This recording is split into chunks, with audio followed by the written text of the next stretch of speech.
Je lis du livre de 1 Jean chapitre 5 au verset 19 ce qui suit. Nous savons que nous sommes de Dieu et que le monde entier est sous la puissance du malin. Prions.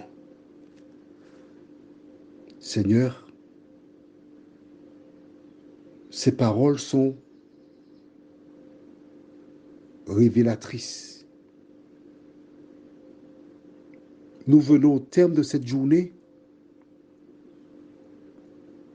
pour nous restaurer. Mais cette déclaration est pleine de sens qui m'effraie. Que ton esprit nous éclaire afin que nous comprenions sa portée, nous t'en prions au nom de Jésus et pour ta gloire éternelle. Amen. La Bible déclare, je reprends le verset, nous savons que nous sommes de Dieu et que le monde entier est sous la puissance du malin. Le monde entier. Comment Jean peut-il tenir de tels propos? Il dit le monde entier, c'est-à-dire toi. Probablement. Comment faire pour savoir si nous sommes sous la puissance du malin? Il a dit le monde entier est sous la puissance du malin. Beaucoup de personnes disent je connais Dieu, j'aime Dieu. Qui est sous la puissance du malin et qui ne l'est pas? Veux-tu savoir? Prends ta Bible dans Matthieu chapitre 7. Matthieu chapitre 7. Et nous découvrirons ensemble qui est sous la puissance du malin. Nous avons eu l'occasion de voir dans Deutéronome 30 au verset 15, tu te rappelles? Vois, je mets devant toi la vie et le bien, la mort et le mal. Deutéronome 30, 15, tu te rappelles? D'accord. Donc, il n'y a que deux camps. Il n'y a pas de neutre. Soit tu es avec Dieu, et celui qui n'est pas avec lui est naturellement contre lui. Un jour, Jésus s'adressa à ses disciples, et nous lirons Matthieu 7, verset 21 suivant, fit cette déclaration. Ceux qui me disent, Seigneur, Seigneur, n'entreront pas tous dans le royaume des cieux, mais celui-là seul qui fait la volonté de mon Père qui est dans les cieux. Plusieurs me diront ce jour-là, Seigneur, Seigneur, n'avons-nous pas prophétisé par ton nom?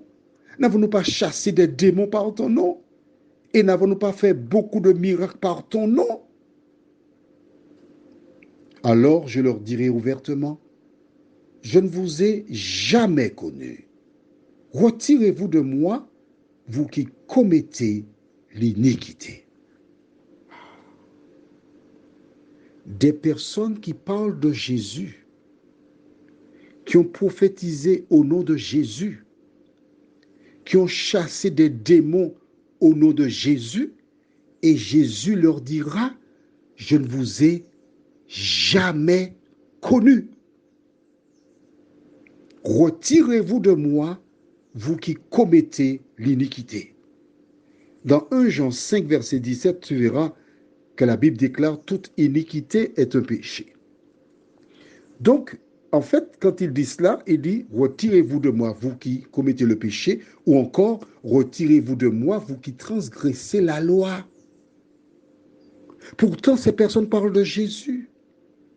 Pourtant, elles font des choses au nom de Jésus. Mais la Bible déclare qu'elles seront perdues. Pourquoi? Nous continuons cette histoire au verset 24. C'est pourquoi quiconque entend ces paroles que je dis et les met en pratique sera semblable à un homme prudent qui a bâti sa maison sur le roc. La pluie est tombée, les torrents sont venus, les vents ont soufflé et se sont jetés contre cette maison.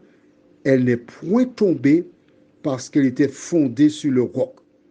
Pourquoi? Cette personne a bâti sa foi sur la parole de Dieu. Verset 26. Mais quiconque entend ces paroles que je dis et ne les met pas en pratique sera semblable à un homme insensé qui a bâti sa maison sur le sable. La pluie est tombée. Les torrents sont venus. Les vents ont soufflé et ont battu cette maison. Elle est tombée et sa ruine a été grande. J'ai juste une question pour toi. Une seule petite question. Où se trouve ta maison? Sur le roc, c'est-à-dire la parole de Dieu, ou sur le sable, la tradition, les pratiques ancestrales? Où se trouve ta maison? Prions. Notre Seigneur, notre Dieu, il n'y a pas trois voies, il n'y a que deux, avec ou contre Jésus. Merci pour ta parole qui nous a rappelé la caractéristique principale de celles et ceux qui seront avec le Sauveur lors de son avènement. Merci de nous aider à choisir, à faire le bon choix, à savoir Jésus, nous t'en prions, en son nom et pour ta gloire éternelle. Amen. Je te souhaite de passer une bonne nuit sous le regard de Dieu.